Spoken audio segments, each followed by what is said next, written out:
The United States Senate on Tuesday, October 7, 2025, confirmed former professional athlete and political candidate Herschel Walker as the U.S. Ambassador to the Commonwealth of the Bahamas.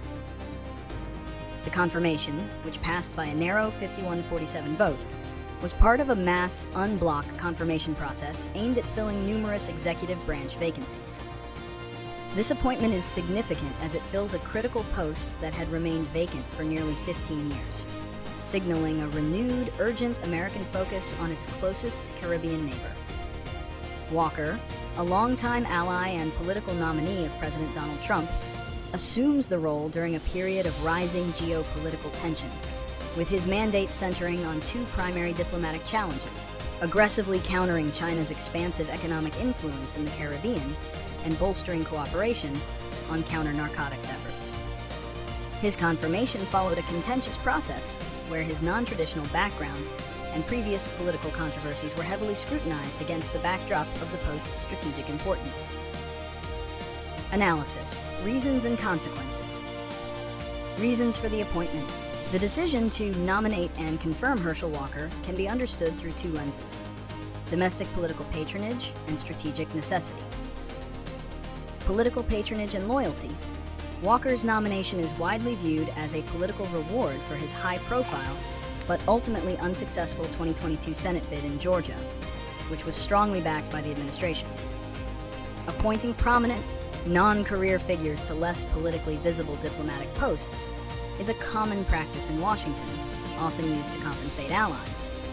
His lack of formal diplomatic experience was countered by his supporters with arguments touting his business acumen and celebrity, suggesting these traits could foster goodwill and attract American private investment. Strategic necessity and re-engagement. The Bahamas is geographically vital, situated just 50 miles off the coast of Florida.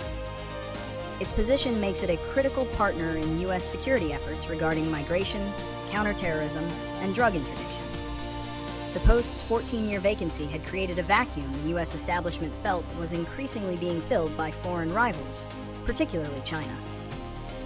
Walker's confirmation, irrespective of the nominee's background, symbolically signals Washington's intent to re-engage decisively in Nassau.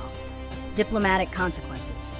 The consequences of this appointment are immediate and far-reaching, setting a potentially complicated tone for US-Bahamian relations. Escalation of the China competition.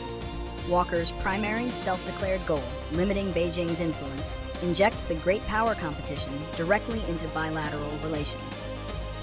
China has made significant investments in Bahamian infrastructure, including a multi-billion-dollar deepwater port and funding for a new hospital.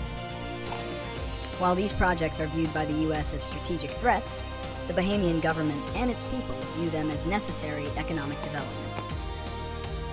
Walker must navigate the delicate task of challenging China without giving the impression that the U.S. is dictating Bahamian sovereignty or importing its hostility. Focus on security and transnational crime. The issue of narcotics trafficking and maritime security remains paramount. Walker's pledge to strengthen Operation Bahamas, Turks and Caicos, OPBAT, is crucial for U.S. domestic security. His lack of experience, however, necessitates relying heavily on career Foreign Service professionals within the embassy to maintain the high level of technical cooperation required for these security initiatives. Ambassadorial credibility. Walker's controversial past and non-traditional skill set raise questions among seasoned diplomats about his ability to handle nuanced, high-stakes negotiations.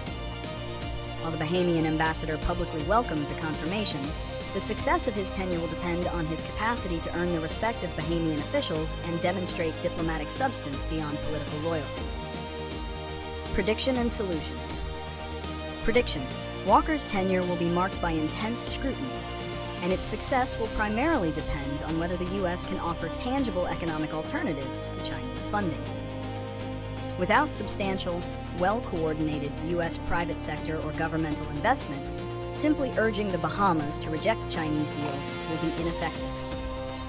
The relationship risks becoming strained if Walker focuses solely on a combative, anti-China agenda without backing his words with capital and resources needed for development, especially in areas like hurricane resilience and healthcare.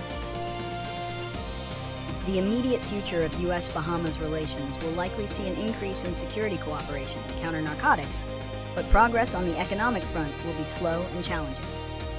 Suggested solutions for Walker's success: prioritize economic diplomacy. The most effective counter to Chinese influence is competitive US investment.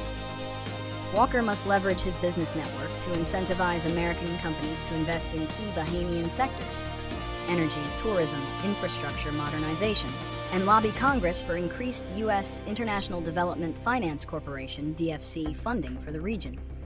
Diplomacy in the Caribbean is often achieved through economic partnership. Sovereignty respecting partnership. Walker must adopt a strategy that respects Bahamian economic autonomy. Instead of demanding the Bahamas cut ties with China, he should frame the U.S. as a reliable, transparent partner, offering better deals and long-term sustainability. He must focus on building trust with the local populace and business community through genuine engagement, perhaps utilizing his history in sports and community work for public diplomacy. Strengthen security cooperation. Fully supporting and funding the OPBAT task force and other joint security efforts remains essential. This is an area of shared mutual interest, where trust is already established, providing a stable platform for other diplomatic initiatives. This report summarizes the confirmation, analyzes the political and strategic reasons behind the decision, and suggests that the ambassador's effectiveness hinges on his ability to transition from political operative to economic strategist in a sensitive geopolitical environment.